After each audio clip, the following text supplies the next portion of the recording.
اعوذ باللہ من الشیطان الرجیم بسم اللہ الرحمن الرحیم ان اللہ وملائکتہ یصلون علی النبی یا ایہا الذین آمنوا صلوا علیہ وسلموا تسلیما اللہم صلی علی محمد وعلی آل محمد کما صلیت علی ابراہیم وعلی آل ابراہیم انک حمید مجید اللہم بارک علی محمد وعلی آل محمد کما بارکت علی ابراہیم وعلی آل ابراہیم انک حمید مجید صدق اللہ العظیم۔ الحمدللہ ابھی ہم نے قرآن پاک کی ایک آیت کی تلاوت کرنے کا شرف حاصل کیا ہے، جو کہ نبی پاک صلی اللہ علیہ وسلم پر درود بھیجنے کے لیے قرآن پاک کی ایک آیت ہے، اس کا تلاوت کرنے کا اللہ تعالیٰ نے شرف بخشا ہے۔ اب اسی پر بحث ہوگی، اس پر مختصر سا بیان ہوگا، جس کا ہم سب سے پہلے ترجمہ بیان کریں گے۔ جو میں نے پہلے قرآن پاک کی آیت پڑھی ہے، اور قرآن پاک کی آیت دو حصوں میں ہم اس کو تقسیم کرتے ہیں۔ پہلا حصہ ہے کہ اللہ تعالیٰ فرماتا ہے کہ میں اور میرے فرشتے حضور نبی کریم صلی اللہ علیہ وسلم پر درود بھیجتے ہیں، اور دوسرا حصہ اس آیت کا ہے کہ اے مومنو، تم بھی رسول اللہ صلی اللہ علیہ وسلم پر درود اور سلام بھیجا کرو۔ یہ اللہ تعالیٰ کا حکم ہے، جو کہ قرآن پاک کی آیت سے ہمیں معلوم ہوتا ہے۔ اب ہم درود شریف کا ترجمہ بیان کرتے ہیں۔ بسم اللہ الرحمن الرحیم۔ درود شریف جو میں نے پڑھا ہے، اس کا ترجمہ اس طرح ہے: اللہ کریم آپ نبی پاک رؤوف الرحیم حضرت محمد مصطفیٰ صلی اللہ علیہ وآلہ وسلم پر اور ان کی آل پر صلاۃ، جس طرح اے اللہ تو صلاۃ تو نے بھیجی ہے حضرت ابراہیم علیہ السلام پر، اس طرح نبی پاک صلی اللہ علیہ وسلم پر صلاۃ بھیجیے،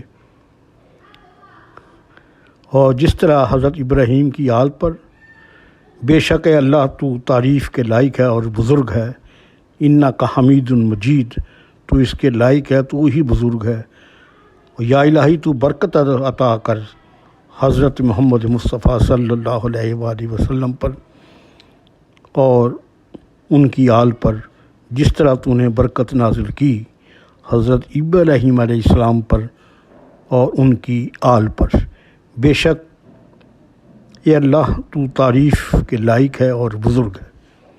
اس میں بھی ہمیں دو حصوں میں ہم اسی کو تسلیم کرنے کا اور اس کا مطلب دو حصوں میں نکالتے ہیں، جیسے آج کل ترجمہ ہم نے دو حصوں میں تقسیم کیا، اس طرح ہم نے اس کو بھی دو حصوں میں، پہلے ہم اللہ ہمیں حکم دے رہا ہے کہ میں اور میرے فرشتے، یہ آیت کا ترجمہ، میں اور میرے فرشتے، اللہ کریم کہہ رہے ہیں کہ میں اور میرے فرشتے نبی پاک صلی اللہ علیہ وسلم پر درود بھیجتے ہیں، وہ ایمان والو تم بھی بھیجو۔ اور جو دروشی پر ہے، اس کا بھی یہی ہے کہ ہم جب درود اللہ کا حکم بجا آور لاتے ہیں تو ہم اللہ سے درخواست کرتے ہیں، اللہ کریم تو نبی پاک صلی اللہ علیہ وسلم پر رحمتیں برکتیں نازل فرما، اور جس طرح تو نے حضرت ابراہیم اور ان کی آل پر رحمتیں اور برکتیں نازل فرمائی ہیں۔ اب ہم اس کا جائزہ لیں گے، اس ترجمے کا، اور اس کو ہم ذرا غور سے سمجھیں گے۔ یہ لفظ تھوڑے سے ثقیل ہوں گے، لیکن اگر آپ اس فارمولے کو سمجھ جائیں گے، غور سے سمجھیں گے، تو پھر بالکل آسانی ہو جائے گی. بالکل اگر آپ کا ذہن متوجہ ہو میری گفتگو پر تو انشاءاللہ پھر آسانی سے سمجھ آ جائے گی. نہیں تو یہی لفظ ایک ثقیل بن جائے گا، مشکل میں پڑ جائے گا. میری کوشش یہی ہوگی کہ میں آسان طریقے سے اس کو بیان کر سکوں. آپ نے دعا بھی کرنی ہے کہ اللہ تعالیٰ مجھے صحیح معنوں میں اس کو سمجھانے کی اللہ تعالیٰ مجھے ہمت عطا فرمائے. تو سب سے پہلے ہم لفظ اللہم صلی اللہ کو سمجھیں گے. اللہ، یہ پتہ ہی ہے آپ کو، اللہم صلی اللہ،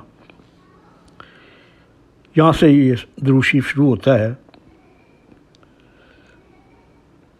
پہلے تھوڑا سا اس کا وضاحت کر دیں کہ نبی پاک صلی اللہ علیہ وسلم سیاستہ کی تمام حدیثوں میں درود شریف کی اہمیت، ان کا بیان، کچھ ایسے بھی ہیں جو کہتے ہیں ہمیں قرآن پاک میں درود شریف کا ذکر تو ہے لیکن اس میں لکھا نہیں ہے درود شریف کیسے پڑھا جائے. یہ تو ہے کہ میں اور میرے فرشتے درود پڑھتے ہیں لیکن درود کے جو الفاظ ہیں وہ قرآن پاک میں نہیں ہیں. یہ ان کی بات بالکل بجا ہے کہ وہ نہیں ہے، قرآن پاک میں یہ لفظ نہیں ہے، یہ قرآن پاک میں لفظ نہیں ہے.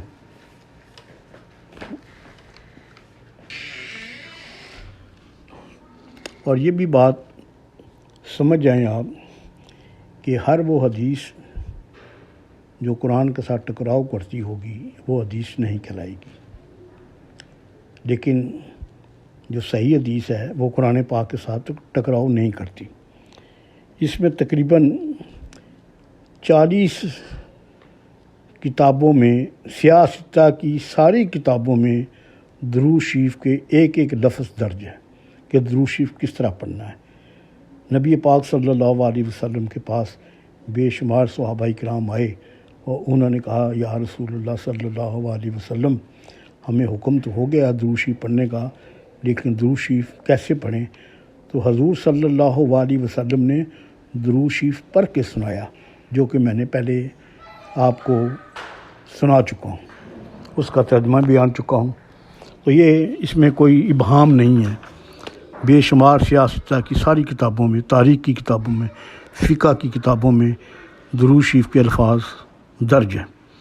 اور فرمان رسول اللہ صلی اللہ علیہ وسلم بھی ہے. درود شریف پڑھنے کا طریقہ خود اللہ کے رسول نے ہمیں بتا دیا. اب ہم سمجھیں گے کہ جو ہے نا اللہم کا لفظی مطلب کیا ہے. اللہم کا معنی یا اللہ ہے، اس میں کسی کو کوئی اختلاف نہیں. اسی وجہ سے اس لفظ کا استعمال صرف اسی وقت درست ہے جب اس کے بعد کسی چیز کی طلب اور اس کے لیے سوال مقصود ہو. یہی وجہ ہے کہ اللہم غفور الرحیم، اے اللہ بخشنے والا مہربان کہنا درست نہیں ہوگا، بلکہ اس کے بجائے اللہم اغفر لی ہوگا، اے اللہ تو میری مغفرت فرما، مجھ پر رحم فرما، یہ کہنا درست ہوگا. اب بتائیے سوال کہ اللہم کے آخر میں آنے والے میم مشدد کی حقیقت کیا ہے؟ تو اس سلسلے میں اختلاف بھی ہے. بہرحال اللہم میں کیونکہ میم مشدد ہے اور میم مشدد جس میں ہو، میم کو اگر ہم دونوں ہونٹوں سے اگر ہم میم کا پڑھیں، میم تو دونوں ہونٹ ہمیں دونوں ہونٹوں کو ملایا جاتا ہے، پھر میم مشدد کہلاتی ہے. اور اس کا خود امام ابن قیم رحمۃ اللہ کا کہنا ہے کہ حرف میم کا ایک ایسا حرف ہے جو دونوں ہونٹوں کے اتصال سے ادا ہوتا ہے، اس لیے عربوں نے اس حرف کو جمع ہونے کے مفہوم کے لیے علامت کے طور پر استعمال کیا ہے. چنانچہ جہاں وہ لوگ واحد کے لیے انتا کہتے ہیں وہیں جمع کے لیے انتم کہتے ہیں. اس طرح ضمیر غائب میں واحد کے لیے اگر ہو کہتے ہیں، ہوا کہتے ہیں تو جمع کے لیے ہم کا استعمال کرتے ہیں۔ یہی حال متصل ضمائر متصل کا ہے، یعنی ضربت واحد کے لیے، ضربتم جمع کے لیے، ایاکا واحد کے لیے، ایاکم جمع کے لیے۔ اس طرح کی یہ عربی کی ہیں۔ اگر یہی وجہ ہے کہ اگر ان الفاظ پر غور کریں جن میں حرف میم کا استعمال ہوا ہے تو آپ دیکھیں گے کہ اس میں کسی نہ کسی اعتبار سے جمع کا مفہوم شامل ہے۔ یہ بات غور کرنے والی ہے۔ میں دوبارہ بات کر رہا ہوں کہ اگر ان الفاظ یعنی میم، اللہم، یہی وجہ ہے کہ اگر ان الفاظ پر غور کریں جن میں حرف میم کا استعمال ہوا ہے تو آپ دیکھیں گے اس میں کسی نہ کسی اعتبار سے جمع کا مفہوم شامل ہے۔ مثال کے طور پر لم ششی یلمہ کا معنی جمع کرنا ہے۔ اللہم، اللہم کا اس میں جمع کا صیغہ استعمال ہوتا ہے۔ لفظ اللہ کا استعمال دراصل ہمیں ایک جامعہ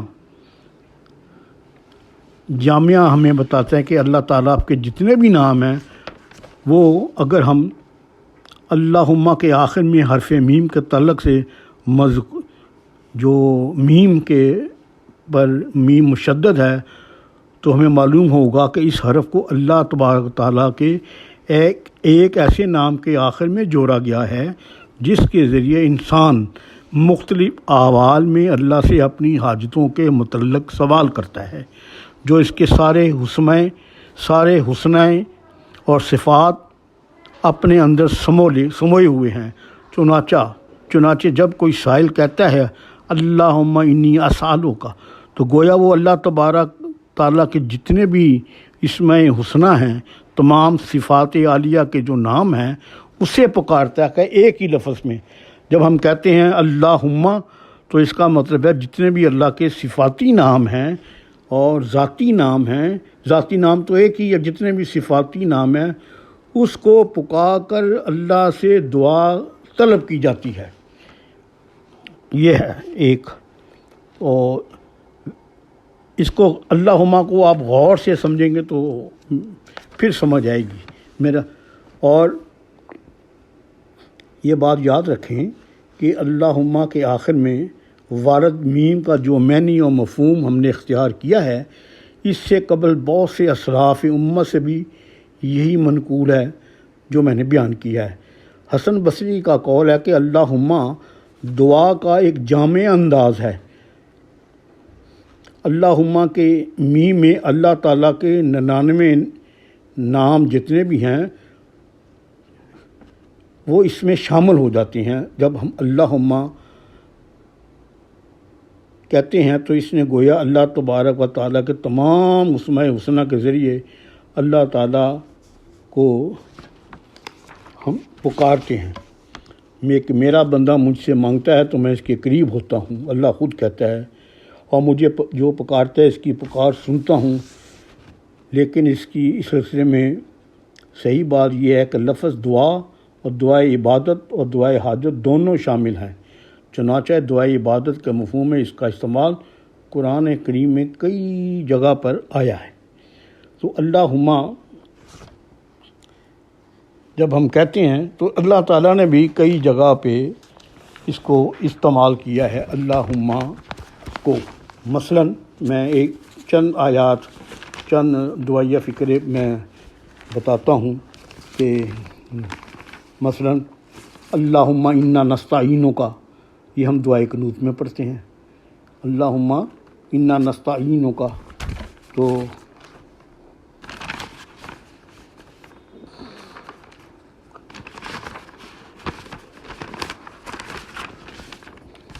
اللہم فرجنا، اللہم ربی لا الہ الا انتی، اللہم انت ربی لا الہ الا انت خلقنی، اللہم انی اعوذ بک من اشرک اللہم بہی، اللہم طاہر قلبی، اللہم اغفر لی، جیسے ہم نماز میں پڑھتے ہیں اللہم اغفر لی حیتنا و میتنا، اللہم اقسم کنا من، اللہم انا نستعینک، تو اس طرح جب ہم فکر کرتے ہیں تو اللہ تعالیٰ کے مجموعے سارے اللہم کہہ کے، تو اللہ تعالیٰ کے جتنے بھی نام ہیں 99 یا اس سے بھی زیادہ، ویسے تو 99 کہنا تو ٹھیک نہیں ہے کیونکہ یہ محدود ہو جاتے ہیں، جتنے بھی آپ کے نام ہیں جو ان گنت ہیں وہ سارے اس میں شامل ہوتے ہیں اللہم نے۔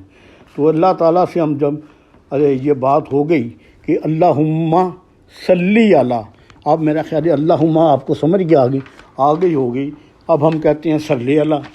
تو اب ہم صلی جو ہے نا ہم اس کو سمجھیں گے، صلی کو سمجھیں گے تو ہمیں پھر یہ 2-3 لفظ سمجھ آ جائیں گے، دروشی پورا اچھی طرح سے سمجھ آ جائے گا۔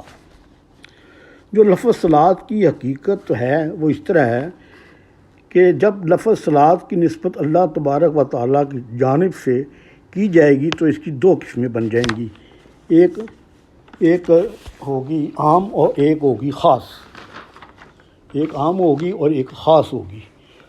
لفظ صلاۃ کے لغوی معنی ہیں دعا اور عبادت کے، دعا عبادت اور یا دعائے حاجت، یہ دونوں ہو سکتی ہیں، ایک عام اور ایک خاص۔ صلاۃ عام وہ ہے جس کا نزول اللہ کی جانب سے اس کے مومن بندے پر ہوتا ہے، جیسے قرآن کریم میں اس آیت میں ہے هو الذی یصلی علیکم وملائکتہ۔ اس طرح نبی صلی اللہ علیہ وسلم نے کسی خاص موقع پر جب کسی بندے مومن کے لیے صلاۃ کی دعا کی تو وہ بھی اس سے قبیل سے ہے جیسے آپ صلی اللہ علیہ وسلم کا یہ قول ہے اللہم صلی علی ابی و افی۔ ایک دوسری حدیث میں ہے کہ ایک خاتون نے آپ صلی اللہ علیہ وسلم نے عرض کیا کہ میرے اور میرے شوہر کے لیے رحمت کی دعا کر دیجئے، تو آپ صلی اللہ علیہ وسلم نے فرمایا صلی اللہ علیہ و علی زوجک۔ یہ صلاۃ اس لفظ کا لفظ عام ہوا، جیسے میں نے پہلے کہا ہے کہ صلاۃ کے 2 مطلب ہیں، ایک عام اور ایک خاص، یہ میں نے عام کی بات کر رہا ہوں ابھی۔ تو صلاۃ خاص وہ ہے جس کا نزول اللہ تبارک و تعالیٰ کی جانب سے انبیاء کرام اور رسول بالخصوص خاتم الانبیاء سردار المدینہ سید الورا سرور کون و مکان حضرت محمد صلی اللہ علیہ وسلم پر ہوتا ہے۔ بات سمجھیں، میں نے پہلے کہا کہ لفظ صلاۃ 2 اس کی قسمیں ہیں، ایک عام اور ایک خاص۔ عام کے متعلق میں نے کہا صلاۃ عام وہ ہے جس کا نزول اللہ تعالیٰ کی جانب سے اس کے مومن بندوں پر ہوتا ہے، نہ کہ انبیاء پر، جیسے قرآن میں نے بتایا۔ اور جو صلاۃ خاص ہے وہ جس کا نزول اللہ تعالیٰ کی جانب سے انبیاء کرام پر اور خصوصی طور پر بالخصوص و خصوص حضور نبی کریم صلی اللہ علیہ وسلم پر ہوتا ہے۔ اللہ کی صلاۃ کے مفہوم کا تئیہ ہم اس طرح کرتے ہیں کہ صلاۃ کا اصلی معنی رحمت ہے، اس لیے جب اس کی نسبت اللہ تعالیٰ کی طرف سے ہوگی تو اس کا معنی رحمت ہوگا۔ غور کریں اس بات کو، آپ مجھے سمجھ نہیں آئے گی۔ صلاۃ کا اصلی معنی جو ہے جب اس کی نسبت اللہ کی طرف سے ہوگی تو اس کا معنی رحمت ہوگا، اور جب اس کی نسبت فرشتوں کی جانب سے ہو تو اس سے مراد اللہ تعالیٰ سے دعا کے ساتھ رحمت کی دعا ہوگی۔ اور لیکن اب یہ حقیقت واضح ہو گئی کہ اللہ کی صلاۃ رسول اللہ پر سے مراد آپ صلی اللہ علیہ وسلم کی تعریف اور توصیف، آپ کے لیے اللہ تعالیٰ کی توجہ عنایت اور اللہ کی جانب سے آپ کے شرف فضیلت اور احترام کا اظہار ہے۔ تو پھر آیت کریمہ ان اللہ و ملائکتہ یصلون علی النبی میں لفظ کا صلاۃ کے 2 الگ الگ معنی اور تعریف اور دعا نہیں ہوں گے، بلکہ پھر اس سے ایک ہی معنی تعریف اور توصیف میں استعمال کیا جائے گا۔ اصل یہی ہے۔ صلات کے سلسلے میں ایک قول یہ بھی ہے کہ آیت مذکورہ میں مومنوں سے عملاً صلات کا جو مطالبہ کیا گیا ہے، اس کا مطلب یہ ہے کہ وہ نبی پاک صلی اللہ علیہ وسلم کے لیے اللہ سے وہ صلات طلب کریں جس کی خبر اللہ تعالیٰ نے خود دی ہے، جس میں اللہ کی جانب سے ان کی تعریف اور توصیف، ان کی فضیلت کا اظہار، ان کے عزت و تکریم، انہیں اپنی قربت عطا کرنے کا وعدہ وغیرہ شامل ہے۔ اس لیے آیت کریمہ میں دو اجزاء میں ان اللہ و ملائکتہ یصلون علی النبی، یہ خبر ہے کہ بے شک اللہ اور اس کے فرشتے نبی پاک صلی اللہ علیہ وسلم درود بھیجتے ہیں۔ دوسرا جو جز ہے وہ ہے یا ایھا الذین آمنوا صلوا علیہ وسلموا تسلیما، یہ طلب ہے کہ اے ایمان والو نبی پر درود اور سلام بھیجو۔ اس آیت کریمہ میں بندہ کی طلب، سوال اور دعا کو صلات کہنے کی دو وجوہات ہیں۔ پہلی وجہ تو یہ ہے کہ بندہ اپنی صلات میں رسول اللہ کے لیے اللہ کی جانب سے کیے گئے اظہار فضیلت اور شرف کا اقرار کرتا ہے، اور خود بھی اپنی جانب سے رسول اللہ کے لیے تعریف اور توصیف کا اظہار کرتا ہے۔ چنانچہ اس کی صلات میں خبر اور طلب دونوں پائے جاتے ہیں۔ دوسری وجہ یہ ہے کہ بندہ چونکہ اپنی صلات میں اللہ سے درخواست کرتا ہے کہ وہ اپنے نبی پاک صلی اللہ علیہ وسلم پر صلات نازل کرے، اس لیے اس کے عمل کو صلات ہی سے تعبیر کیا گیا ہے۔ چنانچہ اللہ تعالیٰ کی صلات میں اس کی جانب سے نبی پاک صلی اللہ علیہ وسلم کی تعریف اور توصیف، رفعت و قربت کا وعدہ ہے، اور بندہ کی صلات یہ ہے، غور سے سنیں، میں کہہ رہا ہوں بندے کی صلات یہ ہے کہ وہ اللہ تعالیٰ سے درخواست کرے کہ وہ اپنے نبی صلی اللہ علیہ وسلم کو ان اعزازات، انعامات سے نوازے کہ جیسے ان اللہ و ملائکتہ کی تفسیر میں عبداللہ ابن عباس سے منقول ہے، یصلون کے معنی ہیں صلات اور تعریف، توصیف، تکریم، تعظیم کے منافی نہیں ہیں، اس لیے کہ تبرک، برکت نازل فرما، یہ تمام چیزیں شامل ہیں، اس لیے کہ ایک دوسرے آیت میں صلات اور برکت ایک ساتھ شامل ہیں۔ فرشتوں نے ابراہیم علیہ السلام سے کہا تھا رحمتہ اللہ و برکاتہ علیکم اہل البیت، اور اس طرح کی۔ چنانچہ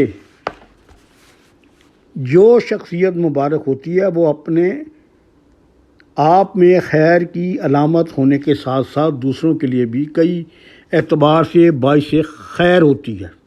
اس لیے بندے کے لیے لفظ مبارک استعمال کیا جائے گا، کیونکہ اللہ تعالیٰ نے اس کی شخصیت میں برکت عطا کی ہے۔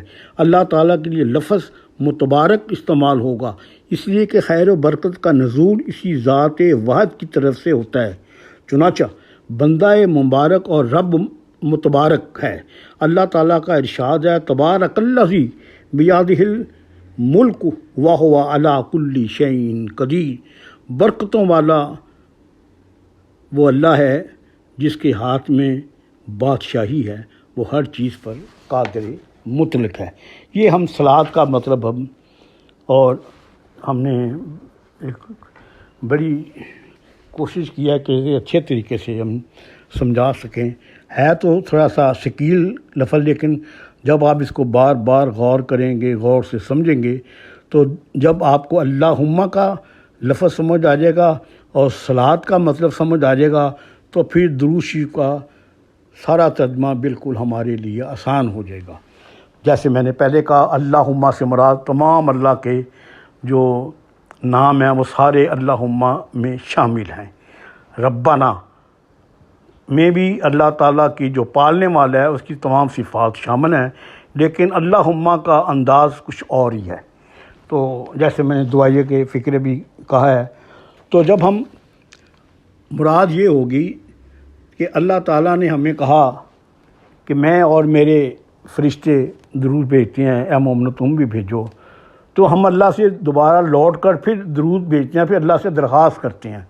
تو اللہ سے جب درخواست کرتے ہیں تو اللہ بھی درود بھیجتا ہے۔ اللہ کا درود بھیجنا وہ خاص ہو گیا، وہ خاص ہو گیا نبی پاک صلی اللہ، وہ اللہ کا درود بھیجنا وہ حضور صلی اللہ علیہ وسلم پر رحمتیں اور برکتیں نازل کرنا، اللہ کا درود وہی ہے۔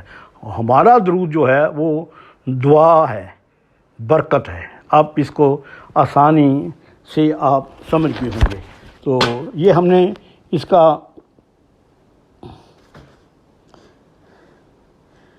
لفظ ہم نے بڑے اچھے طریقے سے سمجھانے کی کوشش کی ہے کہ میرا خیال ہے الحمدللہ کہ بڑی اچھی طرح سمجھ آؤگا، کیونکہ اس پر کبھی بات نہیں ہوئی۔ تو جب ہم دروشی پڑھتے ہیں تو اس کے جو الفاظ ہیں تو ہر لفظ میں اللہ تعالیٰ ہماری 10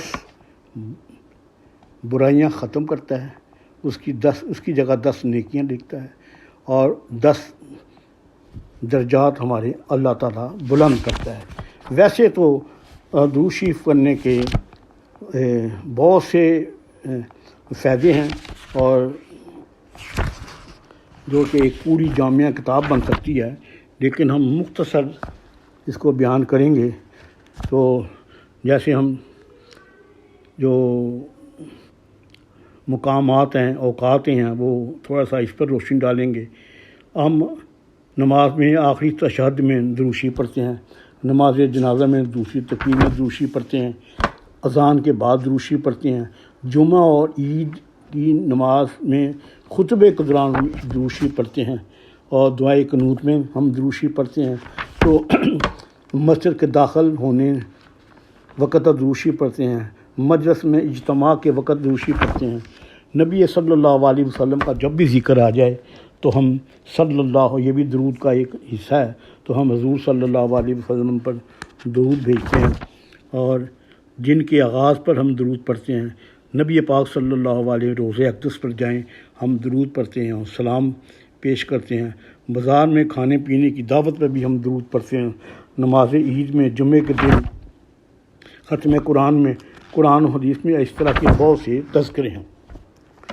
رنج و غم میں، مصیبت میں، پریشانی میں اور مغفرت طلب کرنے کے وقت بھی ہم درود پڑھتے ہیں۔ شادی کا پیغام دیتے وقت، یہ عربوں کی رواج تھی کہ شادی کے پیغام کا دعوت دینے کے لیے بھی درود شریف سے ہی اس کا آغاز ہوتا تھا، اور اس طرح جو درود شریف کے فضائل ہیں وہ اس طرح ہیں کہ رحمت الہی کا نزول ہوتا ہے، درود شریف پڑھنے سے رحمت الہی کا نزول ہوتا ہے، درجات کی بلندی ہوتی ہے، گناہوں کی مغفرت ہوتی ہے، نبی صلی اللہ علیہ وسلم کی شفاعت نصیب ہوتی ہے، اور درود پڑھنے والے کا نام اللہ کے رسول کو پیش کیا جاتا ہے، اور مجالس کی لغویات سے پاک کرنے کا ذریعہ بھی ہے، قبولیت دعا کا سبب بھی ہے، اور جنت کے راستے پر لگاتار یہ درود شریف پڑھا جاتا ہے، اور اس کی برکات جو ہیں وہ تقریباً 50 کے قریب ہیں۔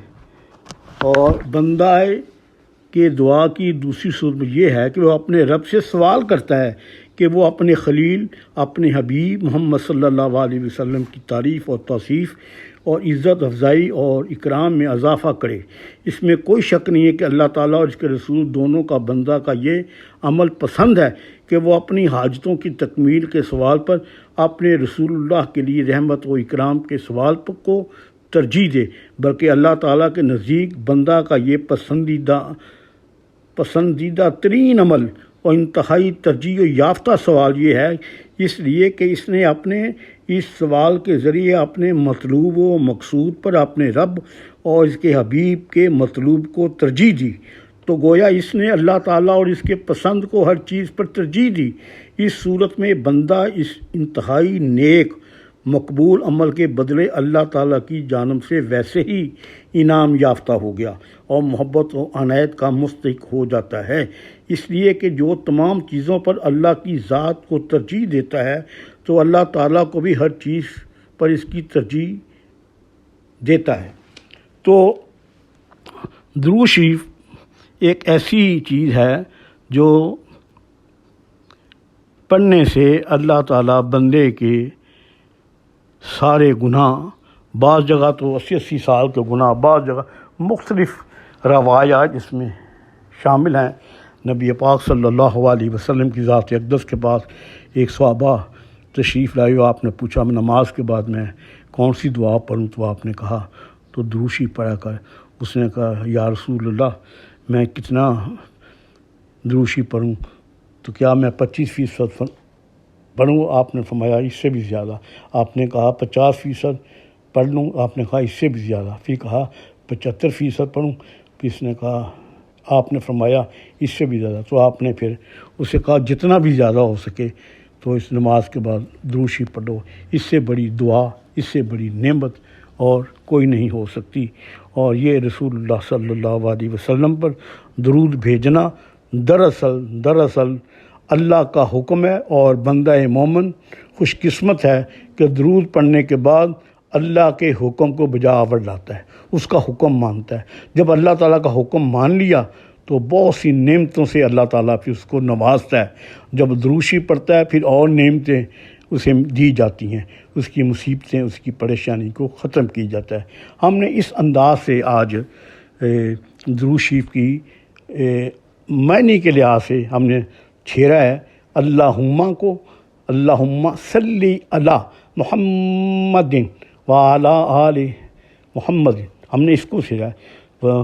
تو ابھی اس میں اس دروشی میں آپ کی آل بھی شامل ہے، حضرت ابراہیم کی آل بھی شامل ہے، اور ایسی آل جو حضرت عبد المطلب سے چلتی ہے، جو حضرت ابو طالب سے چلتی ہے، اور جو امام حسن، امام حسین اور حضرت بی بی فاطمہ سلام اللہ علیہ کے، ان کے جو آل ہے، ان کی جو اولاد ہے، ان پر بھی درود اور سلام بھیجا جاتا ہے۔ اسی طرح حضرت ابراہیم علیہ السلام کی آل اولاد، دراصل لوٹ کر دیکھا جائے تو حضرت ابراہیم کی آل اولاد نبی پاک صلی اللہ علیہ وسلم، کیونکہ حضرت اسماعیل علیہ السلام حضرت ابراہیم علیہ السلام کی اولاد سے ہی ہیں۔ تو یہی درود ہے، یہی آپ کی آل ہے، اور درود صرف نبی پاک صلی اللہ علیہ وسلم پر بھیجا جاتا ہے اور ان کی آل پر، اور سلام تمام انبیاء پر اور مومنین پر۔ یہ مختصر سا جائزہ سا۔ اللہ تعالیٰ ہمیں سچ کہنے کی، سچ سننے کی توفیق عطا فرمائے۔ اللہ تعالیٰ ہمیں آخرت کے لیے، ہمارا یہ درود شریف ہمارے لیے آخرت کا توشہ عطا فرمائے۔ اللہم صلی علی محمد وعلی آل سیدنا محمد کما صلیت علی ابراہیم وعلی آل ابراہیم انک حمید مجید۔ یا اللہ اس درود شریف کی تفہیر، یا اللہ ہماری آخرت، ہمارے گھر، ہمارے بچوں، ہمارے گھر میں سکون قلب عطا فرما۔ صلی اللہ تعالیٰ علی رسول خیر خلقہ باق لا الہ الا اللہ محمد رسول اللہ صلی اللہ علیہ وآلہ وسلم۔